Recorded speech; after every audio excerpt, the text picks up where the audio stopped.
Нейтрино гравитация мен ядролы ыдырау арқылы ғана әсерлесетін құртымдай салмақсыз дерлік бөлшек. Олар электромагниттік жолмен, яғни жарықпен әсерлеспейтіндіктен сөздің тура мағынасына көрінбейді.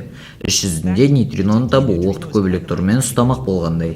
Нейтриналар шоғы қорғасын арқылы 2 жыл жүрген соң барып тоқтайды. Салыстыру үшін радиоактивті сәулеленуге 10 см шамасындағы қорғасын тосқауыл бола алады. Сондай нейтриноны қалай табуға болады? Кең таралған әдістің бірі үлкен шамды сумен толтырамыз. Жарықтың суда баяулайтынын білеміз. Сондықтан энергиясы жеткілікті нейтрино электронға соғылса, электрон суда жарықтан тез атылады. Осы сәтте электрон Вавилов-Черенков сәулеленуі деп аталатын әлсіз жарқыл шығарады. Міне бұл нейтриноны табуға мүмкіндік береді. Әлемдегі ең үлкен нейтрино детекторы оңтүстік полюстегі әуе шары. Ол іс жүзінде бүкіл Антарктика мұзын суы бар шаң ретінде пайдаланады. Нейтрино сондай-ақ әлем өзінің айнадағы кескінімен бірдей еместігін баяндайды. Егер оң мен солдың сағат тілі бойынша және қарсы бағытын орнын алмастырсақ, барлық дерлік физика, гравитация, электромагнетизм, күшті ядролы әсерлесу өзгеріссіз қалады. Алайда нейтрино туралы ғажап дерек. Физикалық тұрғыдан олар бәрі солақай, олардың айнадағы кескіні жоқ. Ендеше нейтрино физикадағы вампирлер.